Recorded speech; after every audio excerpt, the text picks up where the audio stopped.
룻기 1장 6절부터 18절입니다. 제가 봉독하겠습니다.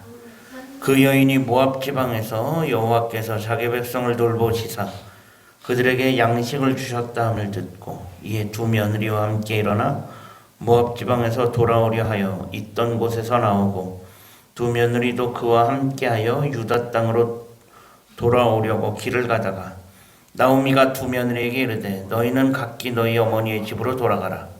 너희가 죽은 자들과 나를 선대한 것 같이 여호와께서 너희를 선대하시기를 원하며 여호와께서 너희에게 허락하사 각기 남편의 집에서 위로를 받게 하시기를 원하노라 하고 그들에게 입맞춤에 그들이 소리를 높여 울며 나오미에게 이르되 아니니이다. 우리는 어머니와 함께 어머니의 백성에게로 돌아가겠나이다 하는지라. 나오미가 이르되 내 딸들아 돌아가라. 너희가 어찌 나와 함께 가려느냐. 내 태중에 너희의 남편 될 아들들이 아직 있느냐. 내 딸들아 되돌아가라. 나는 늙었으니 남편을 두지 못할지라. 가령 내가 소망이 있다고 말한다든지 오늘 밤에 남편을 두어 두 아들을 낳는다 하더라도 너희가 어찌 그들이 자라기를 기다리겠으며 어찌 남편 없이 지내겠다고 결심하겠느냐. 내 딸들아 그렇지 아니하니라. 여호와의 손이 나를 치셨으므로 나는 너희로 말미암아 더욱 마음이 아프도다 하매 그들이 소리를 높여 다시 울더니 오르바는 그의 시어머니에게 입맞추되 룻은 그를 붙쫓았더라. 나오미가 또 이르되 보라 내 동서는 그의 백성과 그의 신들에게로 돌아가나니 너도 너의 동서를 따라 돌아가라 하니 룻이 이르되 내게 어머니를 떠나며 어머니를 따르지 말고 돌아가라 강권하지 마옵소서. 어머니께서 가시는 곳에 나도 가고 어머니께서 머무시는 곳에 나도 머물겠나이다. 어머니의 백성이 나의 백성이 되고 어머니의 하나님이 나의 하나님이 되시리니 어머니께서 죽으시는 곳에서 나도 죽어 거기 묻힐 것이라. 만일 내가 죽는 일 외에 어머니를 떠나면 여호와께서 내게 벌을 내리시고 더 내리시기를 원하나이다 하는지라. 나오미가 룻이 자기와 함께 가기로 굳게 결심함을 보고 그에게 말하기를 그치니라. 아멘. 오늘도 교회에서 그리고 가정에서 함께 예배하는 모든 성도들 위해 하나님의 크신 은혜가 함께 하시기를 간절히 축원합니다. 오늘은 구약 성경 룻기로 넘어왔습니다. 룻기는 구약 성경 중에서 조금 독특한 그런 책이라고 할 수 있습니다. 룻기의 주인공 룻기는 당연히 룻이라고 하는 사람에 대한 기록입니다. 이 룻은 이방 여인입니다. 성경에 여자를 주인공으로 한 책이 구약 성경에 딱 두 개가 있는데 바로 룻기와 에스더서입니다. 에스더. 그래도 그나마 에스더는 유대 여인이죠. 그런데 룻은 이방 여인입니다. 모압 사람이었죠. 모압 사람 이방 여인을 주제로 한 성경이 있었다는 것. 그리고 이 룻이라고 하는 이방 여인이 나중에 다윗의 할머니가 되고 메시아의 조상까지 됩니다. 그래서 우리는 마태복음 1장에 있는 예수님의 족보에 룻의 이름이 올라가 있는 것을 확인할 수 있습니다. 이방 여인이 메시아의 조상이 된다? 그러면 유대인의 입장에서는 있을 수 없는 일입니다. 이런 내용들이 룻기에 담겨져 있습니다. 결국 룻기는 이방 여인인 룻이 어떻게 다윗의 할머니가 되어지는지 그 과정이 기록되어 있습니다. 이 룻기는 사사시대를 배경으로 합니다. 사사시대는 정치적으로 이스라엘이 매우 혼란한 시기였습니다.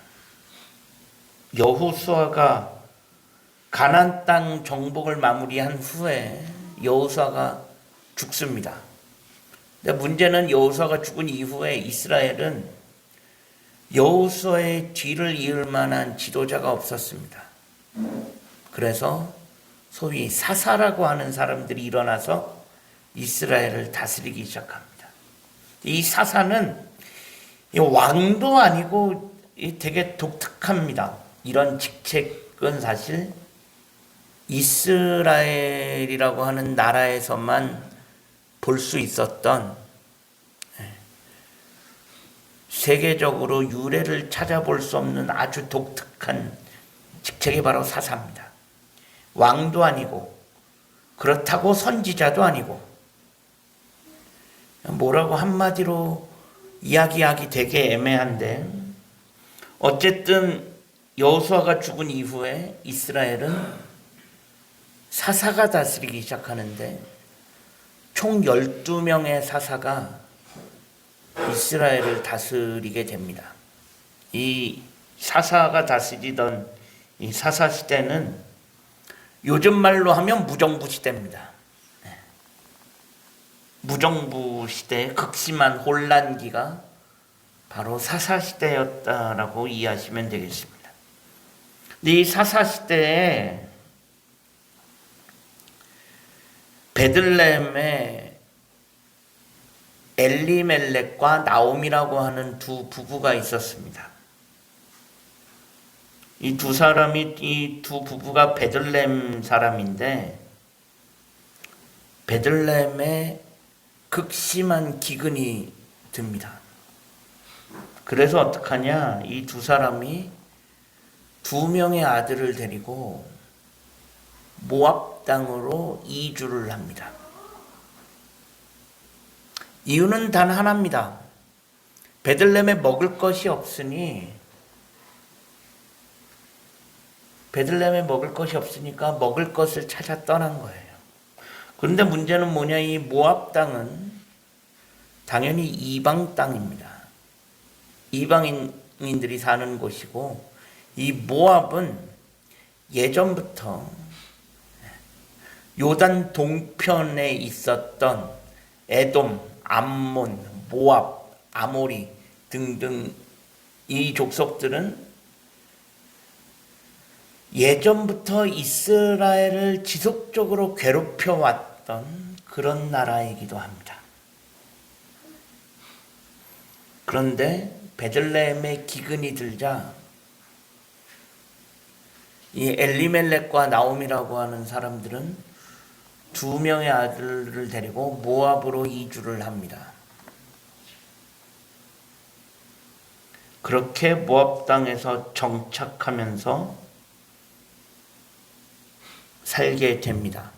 그러면서 시간이 가고 이 나오미의 두 아들은 모압에서 모압 여인을 만나 결혼을 합니다. 이 두 여인의 이름이 바로 오르바와 룻입니다. 근데 사실 아무리 베들레헴 땅에 이스라엘의 기근이 들었다고 해도 유대인들이 자기 고향을 버리고 이방 땅으로 가서 산다? 사실 이것은 있을 수 없는 일입니다. 왜? 유대인들은 기본적으로 이방인들을 상대하려 하지 않았고 이방 땅에 가려고도 하지 않았는데 아예 모든 식구들을 다 데리고 이방 땅으로 이주한다? 사실 있을 수 없는 일입니다. 당시 유대인의 자존심이면 제 아무리 먹을 게 없어도 굶어 죽으면 죽었지, 이방 땅으로 이주해서 거기서 산다? 이런 일은 사실 거의 찾아볼 수 없는 일입니다. 그리고 거기서 두 아들을 전부 다 모압 여인들과 결혼까지 시킨다? 이건 있을 수 없는 일이고 해서는 안 되는 일입니다. 근데 이들이 어쨌든 모압으로 이주를 했고 거기서 이 두 아들을 모압 여인과 결혼까지 시켰다는 건 뭐냐면 거기에는 베들레헴으로 돌아올 생각이 없다라는 것을 전제로 하고 있는 것과 다름이 없습니다. 물론 처음부터 그럴 생각으로 가지는 않았을지 모르겠지만 거기서 살다 보니까 나름 여기서 사는 것도 나쁘지 않겠다라는 생각이 들었나 봅니다. 그래서 거기서 두 아들도 그냥 모압 여인과 결혼까지 시키고 그냥 거기서 그냥 모압 땅에서 그래 여기서 그냥 죽치고 살자 그럴 생각이었던 것 같습니다. 사실 이 룻기에 나오는 나오미, 룻의 시어머니죠. 이 나오미라고 하는 여인, 뭐 그 남편은 사실 거의 언급이 없으니까 잘 모르겠고, 이 나오미라고 하는 여인을 보면 그렇게 뭐 믿음이 좋은 사람처럼 보이지는 않습니다. 그렇게 신앙이 좋은 사람처럼 보여지지는 않습니다. 제 아무리 먹을 게 없다고 그렇게 쉽게 고향 땅을 버리고 이방 땅으로 가서 사는 것이나 그리고 거기서 아예 두 아들을 모압 여인과 결혼까지 시키는 것이나 뭐 이런 것들을 보아서도 나오미가 그렇게 아주 뛰어난 믿음의 사람은 아니었다라는 것을 알 수 있습니다. 그런데 그렇게 나름 나오미 가족들은 두 아들 모압 땅에서 모압 여인들과 결혼시키면서 그 땅에서 사는 건 별 문제가 없었을 거예요. 그냥 그 땅에서 모압 땅에서 정착하면서 잘 살고 있었습니다. 그러다가 어느 날 갑자기 나오미에게 청천벽력과 같은 일이 닥칩니다. 뭐냐? 남편과 두 아들을 다 잃은 것입니다. 물론 본문에는 이 남편과 두 아들이 어떻게 하다 죽었는지는 기록되어 있지 않습니다. 어쨌든 이 나오미는 어느 날 갑자기 남편과 두 아들을 다 잃게 됩니다. 결국 나오미의 집안에는 지금 뭐예요? 과부 3명만 남았습니다. 시어머니와 며느리 2, 소위 과부 3명만 남았습니다. 이건 뭐냐면 이건 정말 상상할 수 없는 일입니다. 당시 여인들은 경제활동을 할 수도 없고 결국은 남자와 함께 살아야 하는 존재였어요. 결혼하기 전에는 아버지 밑에 있어야 했고 결혼 후에는 남편 밑에 있어야 하는 존재였어요. 스스로 경제활동이나 사회활동을 하기 어려운 존재입니다. 그런데 이 집안에 남자가 다 없어졌어요. 남편도 없어졌고 두 아들 다 없어졌습니다. 이 말은 이들은 이제는 뭐야? 아무 희망이 없어졌다라는 거고요. 이 세상에서 어떻게 살아가야 하나 앞길이 막막해졌다라는 것입니다.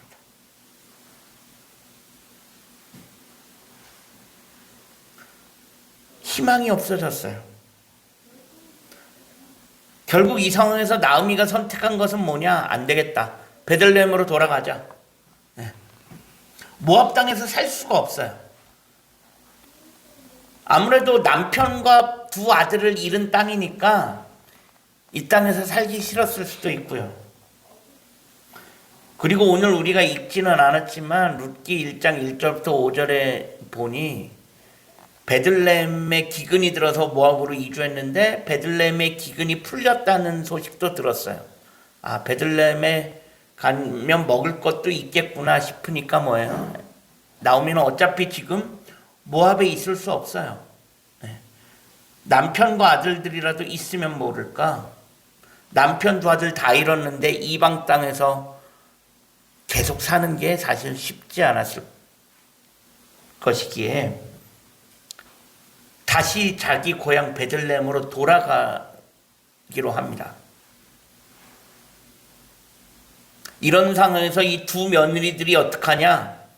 자연스럽게 아무렇지도 않은 듯 시어머니를 따라 나섭니다. 그러니까 거기서 나오미가 뭐라고 이야기합니까? 이 두 며느리들을 말리지요. 왜 나를 따라오냐? 나 따라오지 마라. 너희는 그냥 너희 갈 길 가라. 나 따라와 봐야 별 볼 일 없다. 근데 어차피 이 두 며느리들은 모압 사람이거든요. 네. 나오미는 유대인이니까 베들레헴으로 돌아간다 쳐도 이 두 며느리들은 어차피 모압 사람이에요. 그러니 나오미는 이 두 며느리들은 그냥 여기서 두고 가려고 합니다. 너희 집으로 가라. 이건 뭐냐면 너희 아직 젊잖아. 그러니까 어떻게든 새 출발을 하고 여기 너희 땅에서 그냥 여기서 사는 게 낫겠다 라고 이야기합니다. 그리고 어차피 지금 베들레헴으로 간다고 나오미의 형편이 갑자기 피는 게 아니에요. 갑자기 베들레헴 간다고 뭐 나오미가 뭐 어떻게 살 방법이 있는 건 아니에요. 나오미도 그냥 베들레헴에 그냥 무작정 가는 거거든요. 나오미도 별의별 생각이 다 들었을 수 있어요. 그래도 과부 3명이서 들어가는 것보다 입 하나라도 줄이는 게 낫지 않았을까라는 생각이 들었을 수도 있고요. 이방 며느리 남편도 없는데 아들 다 죽었는데 며느리만, 그것도 유대인도 아닌 이방인 며느리만 2명 데리고 들어가는 게 뭐예요? 사람들의 눈치가 보였을 수도 있었을 거예요. 이래저래 지금 나오미에게는 이 2명의 며느리를 데리고 베들레헴에 들어가는 게 쉬운 일이 아닙니다. 그래서 나오미는 뭐예요? 가급적 너희들은 여기 남아있으면 좋겠다. 나 따라와봐야 너희들 좋을 거 없다. 그렇게 이야기합니다. 그 상황에서 이 2명의 며느리가 어떻게 선택합니까? 첫 번째 며느리 오르바는 시어머니 나오미의 말을 듣고 그 땅에 남아있기로 결정을 합니다. 그런데 룻은 어떻게 합니까? 룻은 나한테 다시는 그런 말 하지 마시라. 나는 어떻게든 어머니를 따라가겠다. 룻은 한사코 나오미를 따라가겠다고 고집을 부립니다. 그러면서 16절에 룻이 이렇게 이야기하죠. 어머니께서 가시는 곳에 나도 가고 어머니께서 머무시는 곳에 나도 머물겠나이다. 어머니의 백성이 나의 백성이 되고 어머니의 하나님이 나의 하나님이 되신다라고 이야기합니다. 룻은 이방 여인입니다. 모압 여인입니다. 당연히 베들레헴으로 가는 것보다 모압 땅 자기 고향에 남아 사는 게 나을 수 있습니다. 어차피 남편은 없고 남편은 없는 상황에서 룻의 입장에서는 베들레헴으로 가는 것보다야 자기 고향 땅에 남아있는 게 나을 수도 있습니다. 시어머니 따라가 봐야 좋을 거 있을 것 없습니다. 그 땅에 간다고 형편이 필 것도 아니고 룻의 입장에서는 나오미를 따라가는 것은 고생길의 시작이라고 할 수 있습니다. 그런데 룻은 어떻게든 나오미를 따라가겠다라고 이야기합니다. 그러면 룻은 어떻게 이런 선택을 하게 됐을까? 본문에서 룻이 하는 이야기를 보면 룻은 하나님에 대한 분명한 지식과 분명한 믿음을 가지고 있었던 것으로 보여집니다.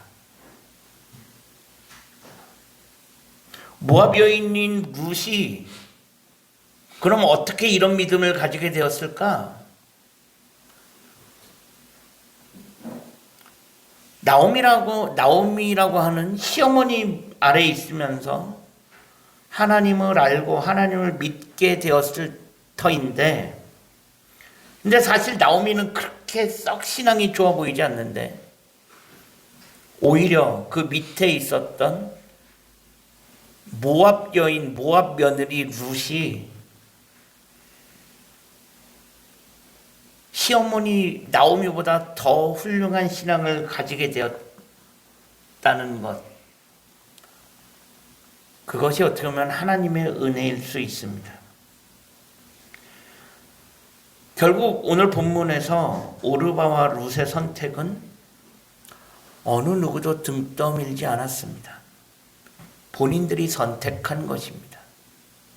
오르바는 고향 땅에 남아있는 것을 선택했고, 룻은 시어머니 나오미를 따라 베들레헴으로 가는 것을 선택했습니다.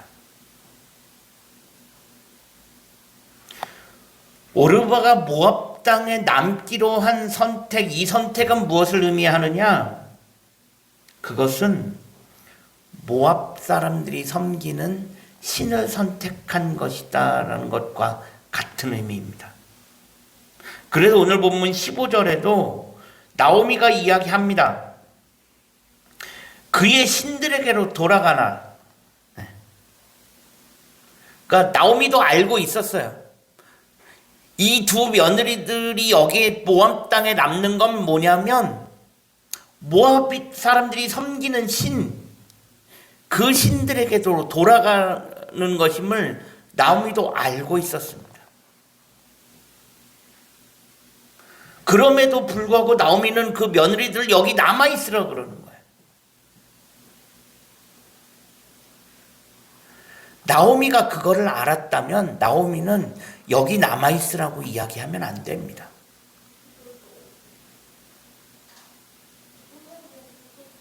여기 남아있다라는 건 이 며느리들 이방 신들에게로 돌아가는 것이고, 영영 구원의 길에서 떠나가는 것인데, 그것을 알고 있음에도 불구하고 나오미가 이 두 며느리들을 그냥 여기 남아있으라고 하는 것은 사실 이해하기 힘듭니다.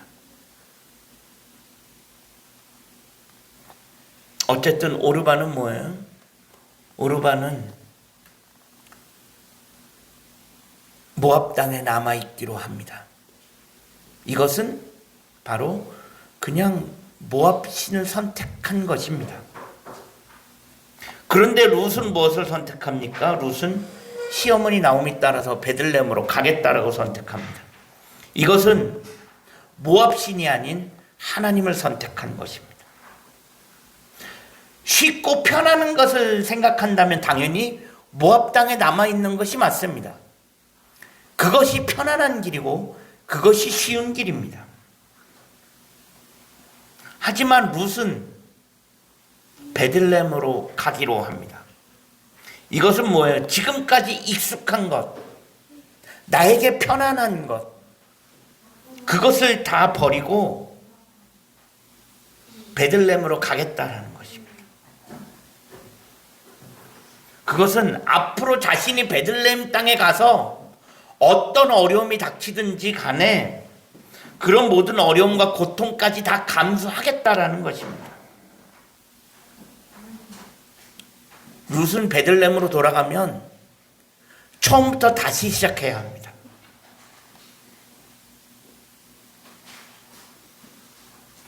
물론 시어머니 나오미가 유대인이긴 하지만 그렇다고 룻이 베들레헴에서 사는 게 편할 것이냐? 그렇지는 않습니다. 그만큼 룻의 베들레헴행은 힘들고 어렵고 고난의 길이라고 할 수 있습니다. 하지만 그럼에도 룻은 하나님을 위해서, 내가 하나님을 섬기기 위해서 고난의 길도 마다하지 않겠다라는 것입니다. 이처럼 우리가 신앙을 가지고 무언가를 선택할 때에는 거기에는 우리가 져야 하는 십자가가 존재한다라는 것입니다. 우리는 그것을 잊어서는 안 됩니다. 신앙의 길은 십자가의 길입니다. 우리가 신앙의 기준으로 신앙을 가지고 무언가를 선택한다라고 하는 것은 결코 쉽고 편안한 것이 아닙니다. 거기에는 내가 져야 하는 십자가가 있다라는 것을 의미합니다. 그래서 결코 쉽지 않습니다. 힘들고 어렵습니다. 하지만 하나님은 이러한 신앙의 선택을 한 사람을 향해 하나님께서 축복의 손을 펴기 시작하십니다. 온갖 세상의 명예와 부와 쾌락을 뒤로하고 신앙의 길을 하나님을 선택한 사람을 하나님께서 지켜주신다는 것입니다.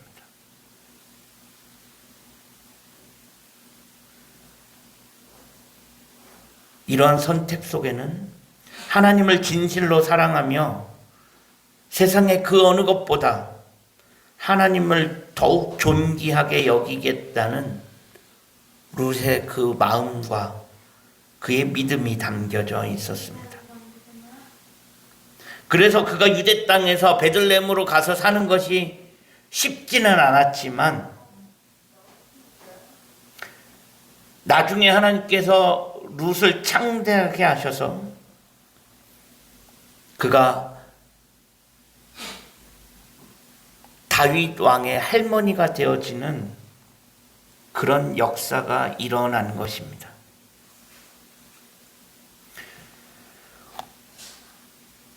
오르바와 룻은 전혀 다른 선택을 했습니다. 물론 본문에는 오르바가 어떻게 되었는지는 나오지 않습니다. 하지만 오르바가 선택한 그 삶의 결과는 안 봐도 비디오일 겁니다. 우리는 오르바처럼 선택해놓고 룻과 같은 축복을 기대해서는 안 됩니다. 그런데 많은 사람들이 뭐예요? 선택은 오르바처럼 하면서 룻과 같은 축복을 기대합니다. 하지만 그럴 수는 없는 것입니다.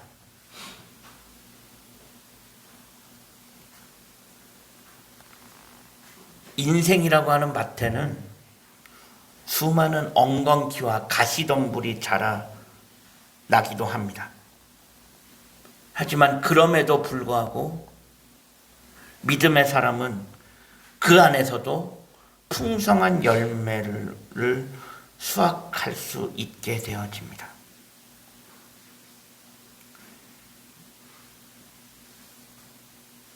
사람들은 지금 내가 거두고 있는 것만을 보면서 다른 사람들과 비교합니다. 그런데 내가 지금 거두고 있는 것만 가지고 비교하기보다는 우리는 내가 어떤 씨앗을 뿌렸는지부터 돌이켜볼 수 있어야 합니다. 결국 우리의 삶은 뭐예요? 뿌린 대로 거두게 되어 있는 것입니다.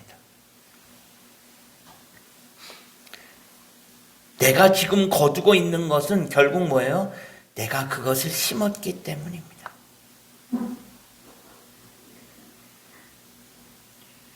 내가 지금 무슨 선택을 하고 있고 내가 지금 무슨 씨앗을 어떤 씨앗을 뿌리고 있는가를 생각할 수 있어야 할 것입니다.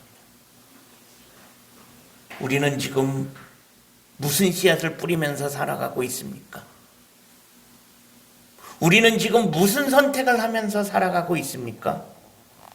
선택은 자유입니다. 하지만 그 선택의 책임은 나에게 있습니다. 무슨 씨앗을 뿌리느냐도 나의 자유일 수 있습니다.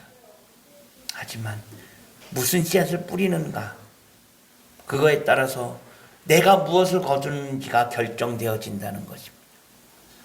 우리는 다음 주일 추수감사주일로 지킵니다. 우리가 올 한 해 동안 여기까지 지내오면서 무슨 씨앗을 뿌리면서 살아왔습니까? 우리는 올 한 해를 결산하는 이때에 하나님 앞에 서서 무슨 열매를 거두어서 무슨 열매를 하나님께 드릴 수 있습니까? 결국 우리는 지금 올 한 해 우리가 무엇을 뿌렸는지를 돌이켜 보아야 합니다. 내가 뿌린 대로 거두고 그 거둔 것만큼 하나님께 드리게 되는 것입니다. 우리가 하루하루 믿음의 씨앗을 뿌리며 믿음의 선택을 하며 살아갈 수 있기를 간절히 소망합니다. 비록 지금 당장은 힘들고 어려울 수 있지만 그 길이 하나님께서 인정하시는 길이고 그것이 나중에 풍성한 믿음의 열매를 거두게 되는 길이라 믿습니다. 기도하겠습니다. 하나님, 어느새 2021년도 2달밖에 남지 않았습니다. 올 한 해 동안 우리가 여기까지 오면서 무슨 열매를, 무슨 씨앗을 뿌리면서 무슨 선택을 하면서 살아왔습니까? 우리가 다음 주에 추수감사주일인데 어떤 열매로 하나님께 드릴 수 있는지, 우리가 하나님 앞에 어떤 믿음의 열매를 드릴 수 있는지 돌이켜보게 하시고 하루하루 살아가면서 믿음의 선택을 하며 믿음의 씨앗을 뿌리며 살아갈 수 있는 우리 모두가 되어질 수 있게 하여 주옵소서. 우리 구주 예수 그리스도의 이름으로 간절히 기도합니다. 아멘.